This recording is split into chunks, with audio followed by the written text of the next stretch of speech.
Ladies and gentlemen, boys and girls, welcome to the Music Lab podcast. My name is Dogg, and I'm so excited to be back with all of you for another episode of the podcast as we welcome Glassio. Welcome, Mr. Glassio. Hello, hello. Thank you for having me. Mr. Sam, aka Glassio. I apologize. I can go by both now. It's all good. I So, like the second one makes me sound very European, so I'm all for it. Yeah. well, you're What you're in London right now, right? So it makes sense. I loved the just the washed out Italo disco star that was very grumpy about not getting royalties in the 80s. This is now my newly formed impression of what the name Glacio should and could have meant. I should have led with that. It could have been a good album, like the last days of Donny Disco or something. Yeah, you're Uh, like epilogue on the album. Yeah, it's like how dare they take the songs that I was in sessions with Cerrone and Jesus, like I was just too kind. Like my life was like the Glenn Campbell lyric when nice guys get washed away like the snow and the rain. That's it. You just don't just be careful of that song. Be careful of Rhinestone Cowboy. You can either go one way or the other. It's it's an important first song to ever hear in life, I think. And Tom York does a cover of Rhinestone Cowboy, which is pretty sweet, Oh, actually. really? I Speaking haven't of heard that. it. I should Yeah, listen to it. Listen yeah. to it. So, Glacio, we got introduced to you at South by, actually. So we featured you on our Road to South by episode, our first one. So that was back in, I think, like December. So you've been on my radar for a little bit. And it was so awesome to be able to see you at New Colossus Festival up in New York City. That was your first time playing that festival? I think it was. Yeah, it was the first time. Yeah, first new Colossus for us. It was so much And fun. It was great to meet you there briefly as well after the show. yeah, I mean, talk about that experience. I mean, obviously you've lived in Brooklyn for a while, like kind of a hometown show for you. I'm sure you got to see Yeah, people you hadn't seen in a while. there were faces in the crowd, and it felt amazing. It was the same emotional reaction one gets at the end of Muppets Take Manhattan when you see all the Muppets at the back of the church, and you see the Sesame Street characters. It was brilliant. I have a lot of tall friends, so there were a lot of Big Bird pals in the back smiling. It was very fun. It was stressful because, like, with these things, you don't get sound checks. And I had this tray of cables that looked like, it was just like a mess. And like with all these pedals, and I was very stressed. But the stress is good. And I love harnessing the stress and turning it into this really fun performance and just like fueling off of it. Um, if you're And not stressed before a show, it's not fun. and you were a three-piece that night, a two-piece Yeah. at South by, and then you also will play solo. How do those iterations, change for you dynamically when you're playing live? It's very different. So, I mean, I see Glacio as part singer-songwriter, part production project. So it's where those two worlds collide. I was a songwriter before I was a producer, and then producing took over my life, and it's become my main. It's how I mostly identify, I think, as a producer. And so, really bringing things to stage, I try to intentionally embrace that aspect. So I'm recreating a lot of the production with sounds from the recording. So when it's with the band, maybe I'm carving out certain frequencies that are unnecessary because there's already a bass player. And I have a different set when I do it solo that's a bit more clubby and pushes like the kick drums and the basses more. And I'm just thinking more about the space I'm in and I'm playing in. And ideally, if I'm playing solo, I like to try to do more like nightclubs that cater to that low end a bit more than like a traditional DIY venue would. Don't get me wrong, I love those spaces too, but it's just different for those frequencies and stuff. So that's how I like to think of it. Yeah. So then I guess compared to like, if you're a DJ where you're playing like, a 2 to 4 hour set, whereas you're playing a festival set where it's 20 to 30 minutes, like, how do you kind of approach a set list like that when, you have that limited time? Oh, it's so tough. I guess it's like if I was going to die after the show, what are the five last songs I should play before I leave the planet? What before it's always like what happens if like not all of my decisions are what happens if I die tomorrow because that would just be a miserable existence and I would look I like Eeyore, right? I think he's kind of cool. But I've been told that it's nice when I smile. So I'm a retired pessimist. So but some of them are. Some of those decisions are like, okay, if this was the last show and you know, I had an urge to just like move to the desert and become a different person. What are the last five songs? I think that's a good way to do it. But also like maybe with the shorter sets you don't want to get too emotional. Like if it's a fun night and people are out to sort of be a bit more fluid in socializing and they're not necessarily there for you, you kind of want to come out of the gate with stuff that's just really fun and accessible, I think. Yeah. Well, kind of like your South by set that we got to see at 2 in the morning. 2 in the morning. I know. It I was mean, ridiculous. what a night. I mean, I will never forget that set because first of all, that day, Sunday, it started out as a 95-degree day. And Yeah, then if you remember, it got down to like 42 when we were I up know. here. Like, I mean, it was insane. But like that set, like talk about it from your end, like how memorable that set was. It was I've played sets like that before that are like at 3 in the morning at a festival. I did that in Spain a couple of years ago, and it was completely different because it was the middle of summer. But you just sort of you're running on empty. Like I don't like I'm sober now. I've been for a couple of years, so staying up late in general is tough. But I'll do it, and I'm very good at the with the disco napping. But I think it's just sort of it's I always feel grateful for people that are able to stay up that late to see us or that because I know how difficult it is to stay up that late. It's really tough. And this was towards the end of the festival and I think people were feeling a little burnt. Um, but it was supposed to be a little earlier, but I think Passion Pit went over. And rightfully so. Passion Pit is Passion Pit. But it was fun. It was just great to be there. It was great to be there and to see people and it was such a fun week. I mean, those five shows were some of the best I think I've ever played. It revived my love for playing live, if I'm honest. Yeah, I mean, what is it about Austin for you? I mean, because you said that you'd played South by before, but it had been a while. What is it about that festival and about that city that you kind of get that feeling about? I'm obsessed with the Southwest. It's particularly New Mexico. And I know this doesn't really answer the question directly, Yeah. but I'm going to tie it back. I think especially with the second album, See You Shine, I was visualizing like the signage of the Southwest, of hotel signage on the edge of the highway, or like Paris, Texas, Wim Wenders, and all of like Wim Wenders is a book called Written in the West, and it's all these beautiful pictures that he took of the Southwest and all these towns. And I just had that book open while I was making these albums. And it's just been a big visual identity. I grew up in a desert in the Middle East and I left as a kid and the Southwest feels like the desert I want to be in when I die one day. So it's just like I've imagined my music in that space. And when I was there and I was driving in, it's geographically a space that inspires me. And then I think it's just the rush of being around everyone else from all different corners of the world doing what we do, addicted to this, this rush of making things, and putting things out in the world and people that sound different, like side by side, not knowing the uncertainty of whether it's going to sound good because you just meet the sound person 5 minutes prior to playing. Um, like the best show we played, I think that week was Hotel Vegas. It was like at 3 p.m. and everyone was a rock band except for us. And I was so nervous about the fact that like I'm not playing a guitar, I'm not working with like, we're not actually like playing instruments. But I was like, fuck it, I'm going to play. Oh, pardon me on the Oh, cursing, good. by the Yeah, way. you're good. No, you're good. Budget. I should have asked before. I'm No, just you're good. going to like, I'm going to pretend I'm a karaoke star on my last stand before the mob come and get me. And like they're waiting outside right there, and I'm just gonna go for it. And we went for it, and it was so much fun. But yeah, I think that's the beauty of a place like South by or New Colossus. It's that Mhm. seeing a bunch of people that like different characters in the green room. Someone that looks like Edward Scissorhands, and then someone that looks like a French librarian from the early '80s. And like trying to have conversations and you know, yeah, it's beautiful. It is also funny too because there are a lot of agendas there too, you know. It's nice that they are also mixed in with, the Uh, music and the weirdness and everything, you know. Yeah, exactly. Exactly. It's unpredictable and I love unpredictability to a degree. Yeah.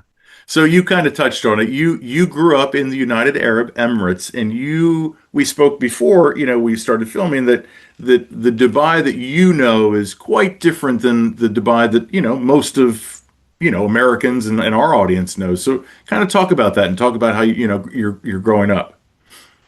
Yeah, it was a vastly different space. It was smaller, it was quainter. There were little pockets and communities of people there that everyone kind of knew each other. There was like a couple of hotels, maybe one. There were like two big shopping malls. Like the skyscrapers didn't go above 40 floors or maybe even 30. It was very different. When we moved, my dad was working there in the banana business. He was a banana salesman, like tradesman, and he had his own. He was just in the fruit distribution world. So that's when he moved there in the 80s, and he was American Iranian, so he came from the States for the work. And yeah, me and my siblings were born and raised there, and we moved to California in 2003. But when we were there, it was so lovely. And when we came back to visit, everything had changed. Like there was like a shopping mall that had like taken over one of the homes we'd lived in. And I remember I was never went through an emo phase, but this might have been the most emo thing I'd ever done when I was 13, 14 was I was like listening to the Dangling Conversation by Simon and Garfunkel and walked into the Top Shop at the mall and had geographically mapped out that this was where my house was and this was where my bedroom was. And like I put on a very overly dramatic face and like stood at the clothing rack and just stared at it, like into it, listening to the Parsley Sage Rosemary and Thyme album. Ridiculous. Heavy. And no one was like, "Can I help you?" And I really wish they had because I would have loved to have been I used to live here. But if you say that kind of thing, you never know where you're gonna go. Like it's a different, it's not Santa Cruz. So Yeah. maybe it wouldn't have been the best thing to say. I'm glad I didn't say it. It could have been like a loving grandma, or it could have been like a store employee that was like, get the fuck out. Yeah, he's like, okay, we've got a madman here.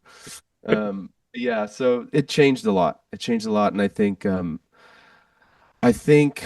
I feel a little complicated about what home means to me because of moving so much and seeing places like that kind of disappear and whatnot. And it's I don't know, with some analysis, I think it's helped me with wanting to make songs and make sense out of things from the beginning of my life a bit. So yeah, c'est la vie. So what do you like about the area you live in now that you didn't like about Brooklyn? That is therein lies a tough way to disguise my disdain for my current state of affairs because I love Brooklyn and I love it here too. I really love it here too, but in a very different way. And it doesn't complete me in the same way that being in New York completes me. It's a different change. It's a shift to be a little closer to some family that live out here, to try a little different pace of life, to be around magpies. I'm just surrounded by magpies and pastries, and the sound of the suburban good morning. Um, it's just different. It's not for me forever, though. I don't believe it. I'm not. I don't think it will be, but I'm not sure. We'll see. Okay. So what led you to this area in the first place? Other than family, that was the main reason? I was, I'd left a relationship in New York. Things were a bit stale. I had been there 15 years. I was thinking, I've an agent in Europe. I'm gonna be playing shows there more. It might be nice to just try it out for a bit and see what it's like. And I got a job as well working here at a place called Banquet Records in Kingston. And I was like, I loved a lot of the music that was coming out of the UK. I've been into the Fontaine stuff for a while, and like all of the bands that are sort of popping up, Idols and Wonder Horse and Nila Fruiania and a lot of the jazz stuff in London, like Ezra Collective and like Nubia Garcia and Nala Sinefro, all these folks. So like I was just loving what was coming out of this region. So I just thought it'd be nice to be closer to it and Mhm. and just see what it's like. So then Charles then is still based then in New York, or where is he based out of? Charlie is in New York. Charlie and I go one of my oldest friends. Like we go back, 11 years now. And yeah, he's a great musician, great person, great producer, great friend, like a family member. He played the first Glassio show on keyboards. And he's helped, he's co-written a couple of the songs with me too. He's co-written A Million Doubts. He co-wrote Dancing, and of course, like the song he's featured on Morning House. And yeah, I love him to bits. Yeah, I mean, what does his drumming like bring to the live like show? Because I know obviously from a studio aspect, but like, what does his drumming bring to the live show? I think, just have a lot of understanding, like, because we just understand each other's taste really well, and Yeah. he understands what I like really well. Mhm. We went into drum for like a couple of songs. So he drums in a song called "Are You Having Fun Without Me," which was on my first album, and that's his drumming. And I didn't give him any notes. I told him the arrangement. I was like, start off with this, have the hi-hat syncopate a bit more. And he understands how I like a track to sort of evolve and how the intensity, and doesn't really, a lot of the time drummers will push a bit more of a rock tone. Sure. Um and he knows that I like that, but only to a specific degree. I'm not into downbeats. I'm into upbeats, but I like upbeats being presented in a rock timbre. So that might mean, like, this is getting really technical and a little dull, but like the hi-hats being a bit more loose or things like this. And he just knows exactly when I enjoy that in a song's arc. It's just, we used to be neighbors in New York. We were drinking pals for a long time. We were collaborators. We would stay up really. We used to do DJ events together. We had like a DJ party we did for a whole year, like monthly DJ nights. So we share the same love for these things. And yeah, he's brilliant. So would you say you've really never met anyone that kind of has that whole package like Charlie? In that sense, yeah. I mean, someone Yeah. that I'm like friends with and that I can feel comfortable making stuff with and writing stuff with, probably. Probably. I've had other collaborators that were really close in my life, though, and I don't want to overlook that. Like, I've had long-term collaborators that were best friends, and we just really clicked. It's I'm very used to making things alone. I got into making music as a by myself, like, with a track, like a multi-track recorder. I wasn't really someone that was in bands. I didn't have like friends that were like join our band. I tried, but it wasn't it, I was I was kicked out of a band when I was 13. But I was kicked out of a band when I was 13. Rightfully so. I was a piece of work. So I became more of like, I write songs alone type of person. But when I moved to New York, there were a handful of people I felt really close with and connected, and that felt like a real marriage. Actually, it's beyond even just like a relationship. It's very intimate. So, I mean, speaking of collaborators, obviously you worked with Ariel for The Imposter. Had you worked with anyone else before, like to produce your albums in the past, or had you DIY'd them? So Ariel goes way back. Ariel sold me my first synth, actually. One of my first synths. Ariel used to work at a spot called Main Drag in Williamsburg, Main Drag Music, way back in 2013. And she had a band at the time called Stone Cold Fox. She was like the synth player in that band. And I got to know Ariel through that group. And then when she left the group and started just focusing on mixing and production full time, she mixed a lot of the early stuff like immediately. So like back from more like a lot of the big singles off of my first two records she mixed and co-produced. And on this record, I took more of the mixing under my wing. Actually, I did most of the mixing. She helped mix a couple of the songs, but um she has taught me a lot about mixing and production and collaboration and ideas. And I went to school for this, and I think I learned more from her than actually my school at college, where I went to school at NYU. So it was like big person in my life, and yeah, it's always amazing working with her. And she mastered the full record. She's a great mastering engineer. So Yeah. definitely unbelievably talented person, an amazing person. So, from an equipment standpoint and from musical equipment, I mean, obviously you said you're not playing guitar on stage, but I mean, like you said, I mean, the amount of stuff that you have, like, my gosh, like, has that been like an accumulation over the years, and like Like, talk about the cost involved with all of that equipment. Jeez. Yeah, I've sold stuff. I've sold stuff. Okay. That's the best way to say it. Like I used to I got into synths in 2014. I was in a band where I was a synth player, and our singer's father is an amazing, like the singer, my friend Will, he wrote really good songs, and like his dad was is a synth guru. Like his dad's Lloyd. Do you know Lloyd Cole from Lloyd Cole and the Commotions? They're like an 80s Glasgow band. Okay.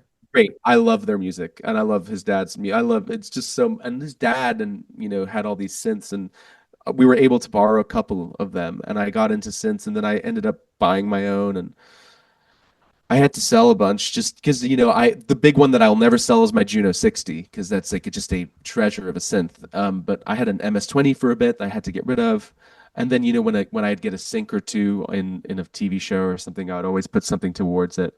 And it's just it does accumulate and come to. I have a storage space in Long Island still with all of my instruments. Actually, the most of my stuff is there.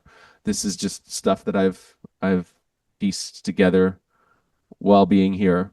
Um, this is a vocoder, so Daft Punk, Egyptian Lover, all of that stuff. Okay. This is a monopoly here, and it's. I don't like to go too crazy because I think being limited by what you have forces you to get creative with what you have, and you do things that others wouldn't do. Yep. And so I keep it at this. This is the degree in which I engage. And for live, I started running synths through my guitar pedals here, to be just a little different. And I feel really more comfortable with faders and knobs um, on stage. And I wanted to learn to be more of a communicative performer with people.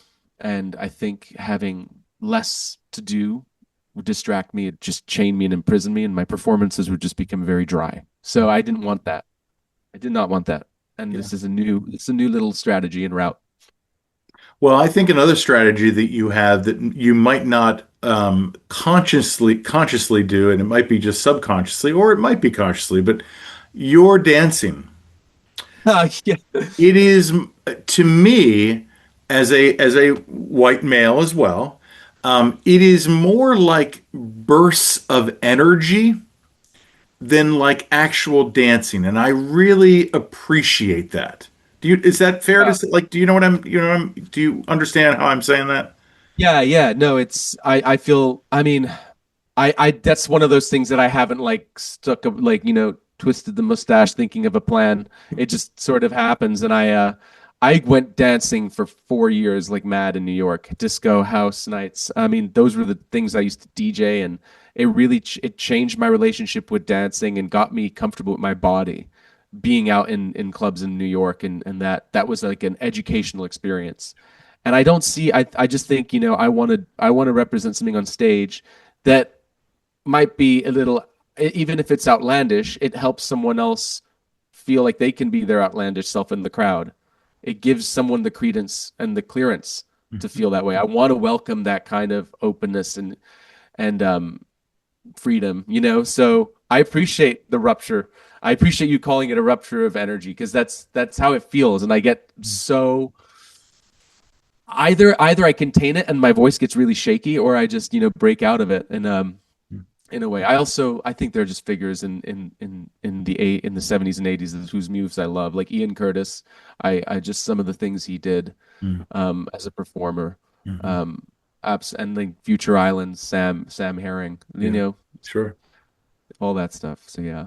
It's funny because I mean, I've seen hundreds, maybe even thousands of concerts now at this point in my life, and to me now, like the thing that kind of separates bands that really, for me, say, "Wow, that was a really great like live concert," is like how you can tell how much the band is enjoying themselves on stage.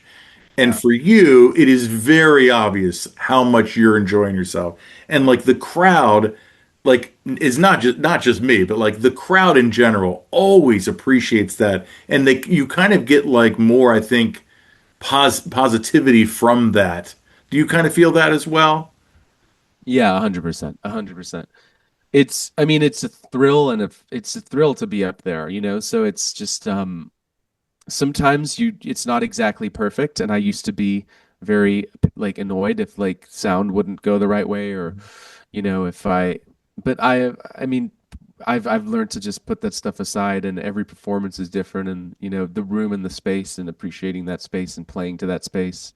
DJing really helped me with that, Yeah. becoming learning how to play to a room and stuff like that. So yeah, thank you for those kind words. I Yeah, of appreciate it. course. Of course. So speaking of your music, you were quoted as saying that you use your dance or you use dance music as a vessel to bring other genres together. For me, like that's so spot on. Like talk about like your kind of mentality behind that. I see dance music as almost like a social lubricant to people from different walks of life. I mean, we all come from the womb. The first thing we're used to is our mother's heartbeat rhythm. It's there. That's the first thing we understand. And the power of that persistent, repetitious rhythm um, throughout all genre. You hear it in different, and it's there. So I think we're in a period where we're unconsciously collage artists now. You you know the playlist and the power of the playlist, and being able to mix genres from different decades together is there. And I've been lucky to have been exposed to different genres over my life, whether it was in different bands or through different role models that were into certain bands that introduced me to things, and different eras of music represent different parts of my life. And I'm a nostalgic person in that sense, and I go back and I mix these things together in playlists, and I'm constantly trying to get back to a specific 2 year period in my life by going to Scott Walker, or another 3 year period in my life by going to the magnetic fields. And I think I just try to be true to those moments and those influences. And for me, dance music it's like the glue in the mix that kind of can take things together on the canvas and bring it together in different ways. I think it's my heartbeat. It really is. I think. So Um, when you go to a concert or when you like go see a DJ, like are you do you have a different mindset now or can you truly like enjoy a show, without being critique about it?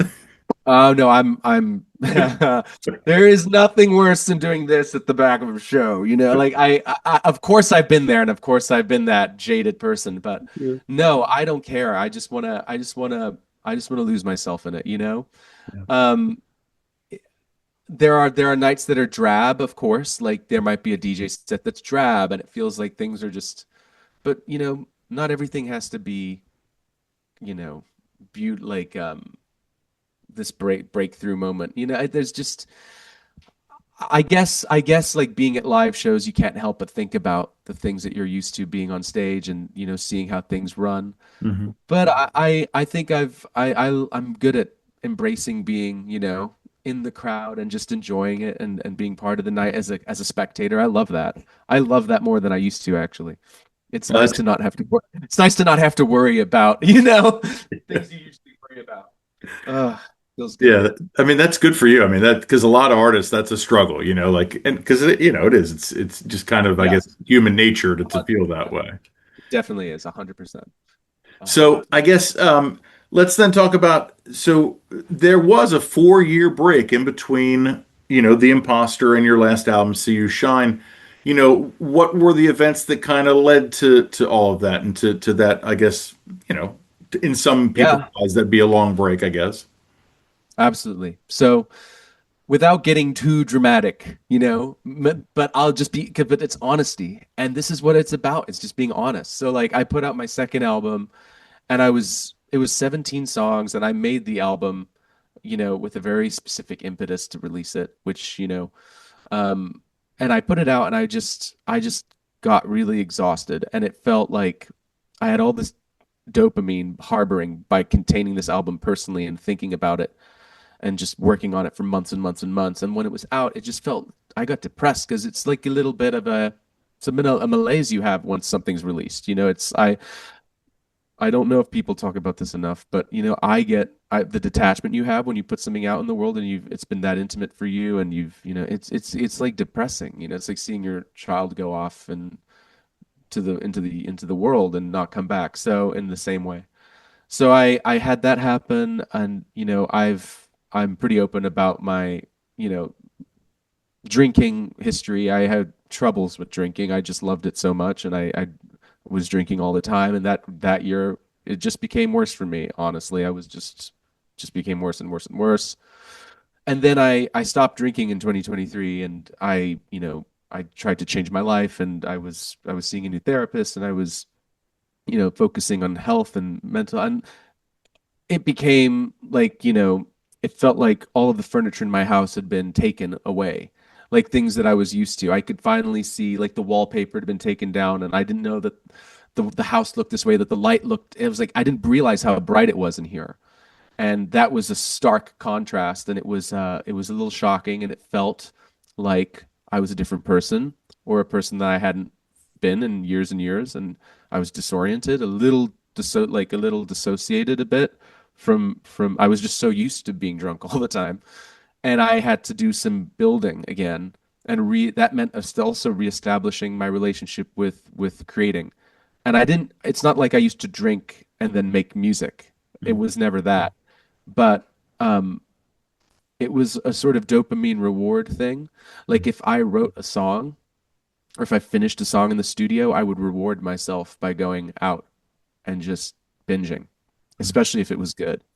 Especially if I would bounce it, put it on my phone, then I would go out into New York and I would go to like 15 bars by myself, just listening to it in different spaces and seeing people in the bar and thinking, does this work? And so I didn't have that anymore. So I didn't have these little reward systems in place.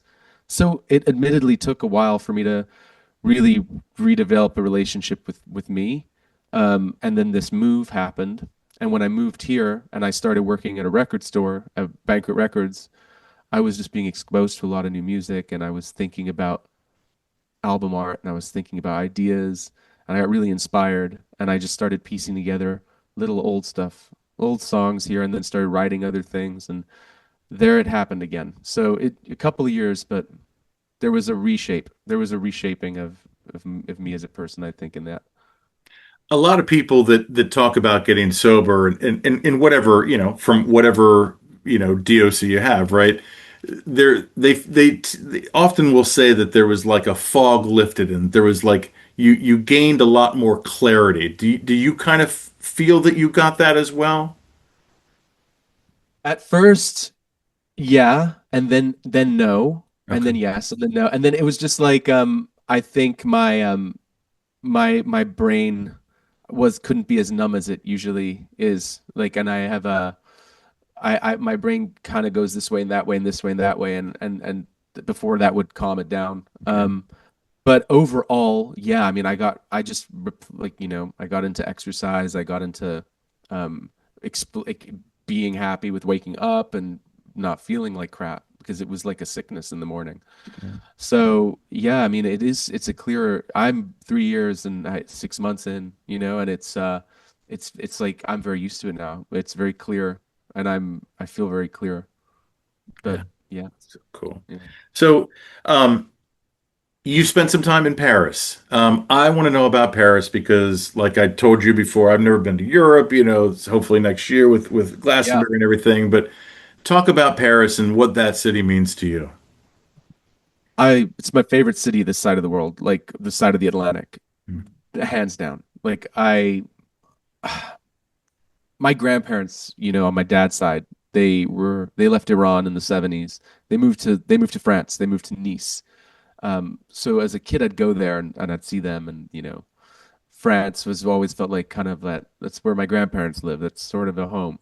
Um, and we'd go to Paris, and it was this beautiful place. I have like very fond memories of my dad, in Paris as a kid. And I've played about 5 shows there now in the past 5 or 6 shows there in the past 4 years.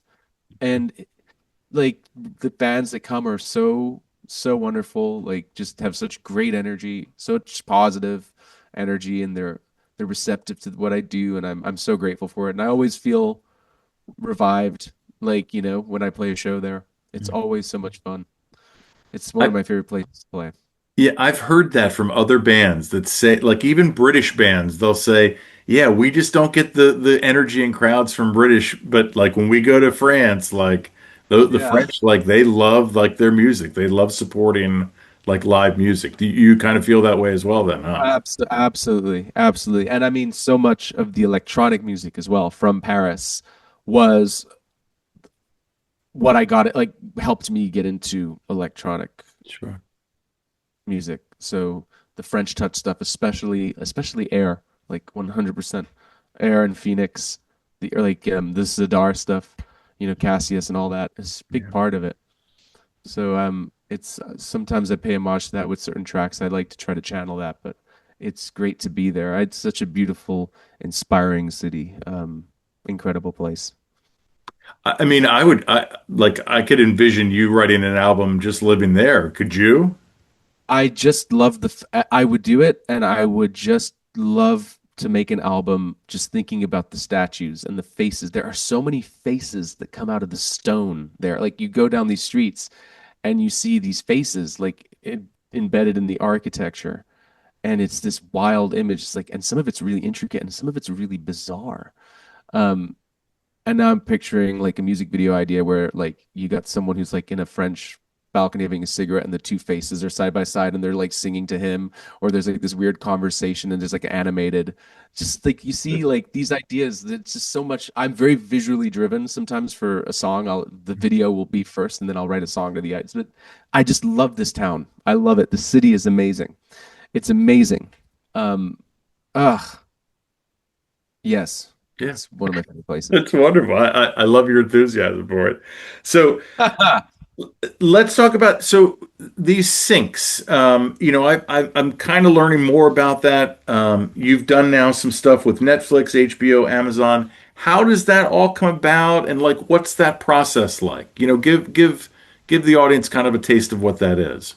Yeah, so I worked with a company for many years in LA called Bleed 101. They were representing my catalog and they did a lot of the pitching. So they do the pitching for TV, film, excuse me, and they got all these syncs over the years. And yeah, wonderful people to work with, amazing people to work with. And I've been very lucky to have a good history of sync placement. I've never, sometimes a music supervisor will reach out directly. Um, and if the song isn't under their wing, and it's yours, then you deal with the supervisor directly. Okay. But yeah, it's usually working with like a licensing company like them. And if you've got a publishing deal, obviously your publishing company will have that in place. But I own my publishing, so it's them representing like administrative. They have an admin on the license and stuff like that, exclusivity on it. So yeah, that was that case. So there was a show on Netflix. I think a couple of different things here and there. But I mean it's a huge, I'm very grateful for even just tiny sync. Like it's very helpful to have. Yeah. Um, if it means especially if it means another synthesizer, of course. And is Not is to that lead like my theory. is that then throughout the year then, or is there a typical time of the year where you're seeing like more action with like the syncs, or is it just kind of throughout the year? Usually it's like not towards it's all over the place actually. I haven't noticed really. I mean, it more in the summer and the spring. You'll see things pop up. I think especially for the stuff that I would present. Yeah. I'm working with a new company now on some stuff called Silver Side, and sometimes it means giving. Sometimes it's like making music for a company, and it's not music that you're going to release, but it's music that is nonetheless still good, and it just doesn't fit the brand or the genre, and people will push that as well. That's always really fun to do. Okay. So you could do like a children's song for somebody. I could. I have some music online under another company called that I've worked with, and it is just it's not something I would usually share, but it's gotten in some shows. Yeah. Yeah, I mean it's cool that that's a another stream of revenue for artists, right? I mean, how long has It's that been around? Oh, it's vastly important. It's so important. Um, I think it's all changing very quickly though with, AI generated music, and unfortunately like it's, something that scares us all is that if someone can just put a background song on with some AI generated stuff that's quiet. You're not paying out an artist, like whose song you're getting the license to do that with. But that's an all encompassing issue, isn't it? So yeah, it's I think just become even more of a bigger deal since TV has blown up as a medium in the digital age. Yeah, it's great. It really is. And I notice it a lot more in television, like shows, especially like your Netflixes and stuff like that. Like the music is a real focal point of a lot of these shows. Like it's not just Yeah. dialogue anymore, you know? Have you kind of No, noticed yeah. that as well? Like, Yeah, I mean, I'm trying to think about where in history that sort of where that took over. I mean, I think Easy Rider probably is one of the earliest examples of yeah, film, and I'm maybe wrong, where songs almost were like the soundtrack was the character in the film. Um, and then I'm sure there was something before that, of course. I mean, other than musicals, yeah, like Easy Rider taking other people's songs and documenting an experience. And right. then you have like, the Scorsese films that do it. Um, and then I guess PTA does it well in some of his films. But yeah, I think it's I'm very I love soundtracks. Soundtracks are huge, and a couple of soundtracks are huge in my life. Train Spotting and Lost in Translation, Yeah. those two especially. Those Garden are great. State, that's a great soundtrack. Oh, of course it is. Yeah, of course it is. So we did obviously have some sad news, though. Your father passed away during COVID. Obviously, a huge loss. You were close to him. Yeah. Talk about how, I guess, more from a musical standpoint, how that affected you. Yeah, so he was a very supportive person in my life. Emotionally, musically, on my with my music. He never doubted it, always pushed me to keep going, that kind of thing. And I made my first album before like in 20 I wrote most of it in 2019. I mean, it was releasing in 2020, so it was all done by the end of 2019. Right. And I was releasing it here. I came to London for a portion of the lockdown. Before the lockdown even happened, I was here to visit family. He was here, and I was stuck here. So I ended up needing to do the visuals myself, with my iPhone. What could I do? He took the photos. He took a press pictures of me in the park. It was weird. It was like I didn't. This would not have been how I had had it happened if I. But all of a sudden, I'm here with my dad doing these things, and I didn't know it would be the last 8 months of his life.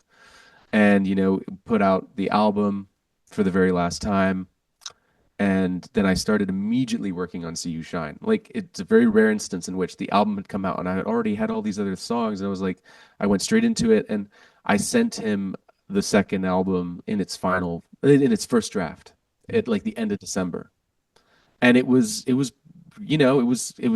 there, like you could listen to it, but it wasn't finished. And he listened to it for like a month, and he had his favorite songs from it, and he really liked it. And then yeah, he got sick. He got sick with COVID. It was before the vaccines were out, so it was a bad time. And this is what happened. This is life. And I'm just glad that he listened to it, in his last month or two. And one of his last words to me were just, whatever you do, don't stop, keep put the album out, get the album out.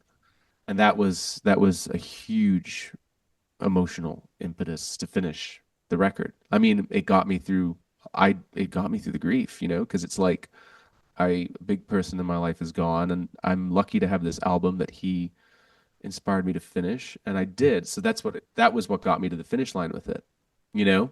Yeah. Um, and yeah, it's just, I mean, I think of that album as like a going away gift that it was a moment that we both shared. So, yeah, it's an emotional album for me, and I mean, time has done its thing, and I mean, the relationship you have with your own music changes over the years, and my relationship with that album is it's a little different now, it's nice, and I hope that that's something that if someone is a fan of what I do, maybe it'll change for them too in a couple of years. Who knows? I don't know.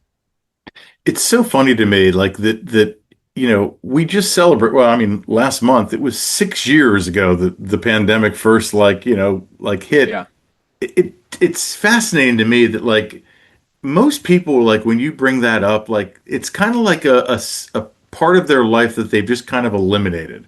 Do you kind of get that as well? Like, Yeah, yeah, yeah. I think, it was a very weird and frustrating, polarizing, complicated time in the world where a lot of fissures in society, any plague will do that. Like will like really reveal the fissures in society, and it revealed a bunch.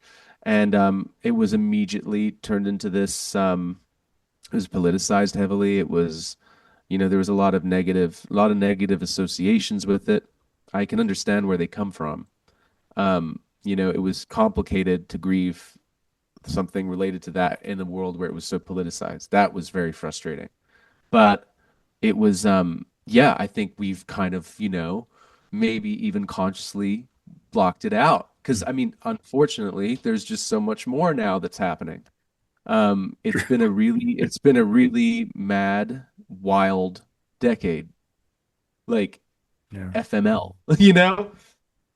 But this is why I think, I mean, I don't know. I try to we're all doing what we can. We're all making what we make. We're focusing on keeping ourselves happy and attuned as best as we can. And um, yeah, it is. You're right, though. It's a weird period that's sort of not really discussed or looked or talked about in a way. yeah, like that it was like 100 years ago. It's like, oh, a long time ago when the pandemic hit. Well, it's 6 years ago, I guys. know. Like, what are we I know. talking about? Let's not. Yeah, 6 years ago is not. I. It doesn't feel that long ago to me, but it's mad. It's mad. It's Yeah, insane. Yeah, it was this time last 6 years ago that, my God, I was here in London. it's crazy. So let's talk about someone that really, I guess, I'm going to guess inspired you, but Maggie Rogers, Miss Maggie Rogers, who I told you I was kind of late to the game with her, but man, she is fantastic. Like, talk about how you guys met and, how that all kind of played out in your career, helping in your career. Well, we went to school together. We went to the same music production school, and I remember when I first started getting into music production was my second year. I came in as like a singer-songwriter, folk, like Paul Simon, Bruce Springsteen, Neil Young, Jackson Brown. These were my heroes. Yeah. And then when I entered my second year, that was when I started getting into synths and like electronic production. And I had a little project at the time with my bandmate, Charlie, who started Glassio with me. But we called ourselves Disposable Hands, and we were making kind of like Animal Collective coded, but more Americana, electro, psych folk kind of stuff. And we had an EP of stuff and an EP of songs, and I remember she was a first year student, and she posted a song on our group page, and it was just incredible. Her voice just immediately stunned me, and I was like, my God, like I would love to work with her. And she was super, super awesome to work with, amazing, amazing, musician and personality and artist. And yeah, I mean, she sang on a couple of the songs, and we were in our same friend circle, and her whole career took off, as it rightfully should have. She's so gifted and talented, and it was no surprise, when that happened, honestly. But yeah, just an early collaborator, and yeah, someone whose own music now is I love, and I definitely love what she does. Anyone else that was in your class or in that also kind of went on to? Oh, so many people. Okay. Let's see. Take a Day Trip. They're a duo, a production duo. They've like produced like Lil Nas X and like Okay. a bunch of people. Someone I used to work with. I had a second band in college. This was the band that was like a Killers meets Strokes meets Phoenix kind of band. I was a synth player in, but our producer, a guy called Raul Cubina, like he's gone on to produce so many different, like I believe Bieber and like Kanye, and he's got Rick Volta is his production name. Okay. Um, it's a small school, it was like kind of like a music industry school. Like some of the teachers there were huge producers, and it was very lucky. It was very, very, not a day goes by where I don't think about how ridiculously fortunate I was to be in a place like that. and I don't take it lightly. So yeah, it was nuts, um, insanity. So Insanity is you are doing a little tour in July, opening up for Ford. I'm not familiar with him. What similar style music or what's his vibe? Yeah, electronic music producer, beautiful stuff. We have the same agent, so this is a new little tour. It's a new tour for the album that they're putting out, and I'm just going to be doing a couple of dates on the Northeast leg, and it's exciting. I can't wait to be back in Boston. I played that venue, Brighton Music Hall, in 2017, and it's been years and years and years. Fun fact: at that show that we played, we were opening for a band called Overcoats, and we had, I believe Malia Obama was there at the show, and I just didn't know that we were talking backstage. I had no idea that was who that was, and um, like the room was packed. We played the first song. Charlie was on drums, and nothing against his drumming, but he's got a powerful right foot. So he was hitting the kick drum, and it just snapped after the first song, and we had to hold the crowd for 10 minutes. 10 minutes. I'm not good at holding a crowd for 10 minutes with talking. It Yeah. got really weird. It was so weird. We like people started talking about our t-shirts, and like I was started presenting my bandmate's shirt. It was just massively awkward. My God. But hopefully, well, I'm not playing with a drummer this time. I'm doing solo. So that won't happen. But Yeah. yeah. But it'll be fun. It's if you're, I'm hoping to see some friends out, so it'll be great. Yeah, good stuff. So I want to ask you, so as a musician, as a producer, as you know, a singer, what is the ideal way that you like to listen to music? Are you like in your car? Are you in your living room? Do you have headphones on? Like what is your ideal way to listen to music? Good question. Um, Headphones usually, walking. If I can be somewhere safe to bike on a bike, that's a great thing. Like in a park on a bike with headphones, no one else is around, like being a responsible person, that is. Running. I love listening to 90s British electronic music while running. I love listening to like Underworld while running. So much fun. Like incredible. Or post-punk while running. Like Au Pairs and Gang of Four. Gang of Four, underrated band to run to. 100%. Um, and then if I have space to just be free, here in my studio, I and sometimes even just playing music upstairs and then going downstairs and then hearing it from a different room. I love that. I mean, I love that feeling. It's just like I call that like real life listening. Like, serendipitous listening. I've come across something from a different room. Ooh, what can it be? Dot dot dot. And I do that with stuff I work on. Like, does it sound good from the other room? I love stuff like that. That's interesting. Yeah, because I guess yeah, because depending on where you're either how people are listening to your music, whether it's recorded or like in a live setting, like that does make a big difference. Yeah. Yeah, yeah. How does someone get pulled in when they're far away? You Right. know? What is it about what have I put in the mix that is actually standing out amidst the bass pushing through, and like what can they hear the melody behind that? It's a fun Yeah. little game to play. Or is it that lack of downbeat? Yeah, exactly. Ooh, they didn't use the compressor on the I'm just like, "Ugh, go get a croissant, man." So obviously, we hear a lot of, you kind of hear a lot of from people about British food that either they love it or they hate it. Like now that you've lived there for a little while, like what's your take on British food? Oh my God. Oh my God. Oh no. Like beans on toast? Like, are we thinking like, roasts? Are we thinking, because I think there are variations of it. Okay. It matches the space. It matches the place. Things are quite soggy here. Things are quite wet and cold and damp. And little did I know that in fact, that nothing would pair better with cold, damp weather than beans on toast. It actually works. It makes sense. I love thinking about how geographical locations match so effortlessly with the food that comes from these places. I mean, It makes sense.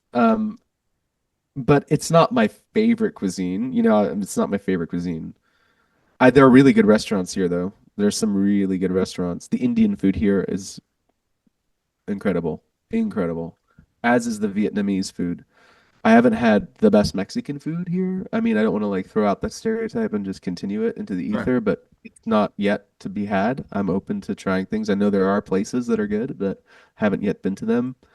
Um, It's Colombia's a amazing. great.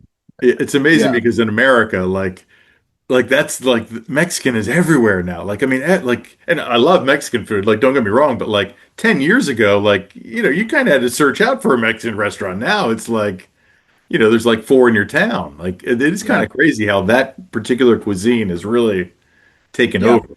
Yeah. It's tough to find. I mean, like here, the same thing. Sopapillas, I love them, and I don't see many of them here.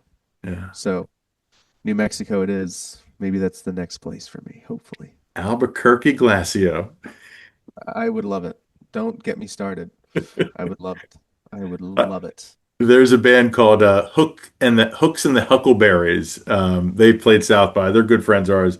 They Okay. are from Albuquerque, and like Oh, wow. they say like that they just love it. Like they just absolutely love like that area. So I love it. I love it. I literally just Google New Mexico and YouTube it all the time. It's all yeah, I think about.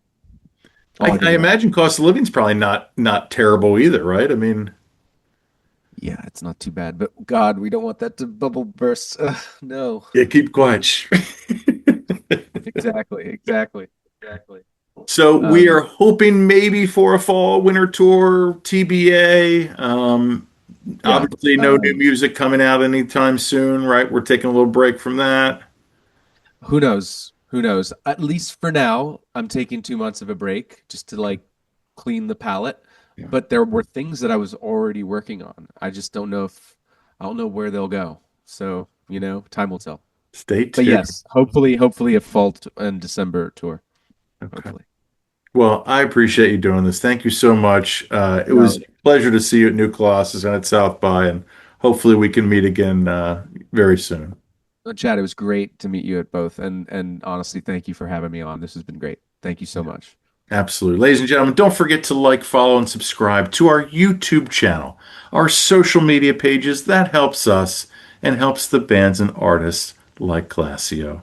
Also, check out our sponsor, RAR Outfitters. That's RAWR. Outfitters.com.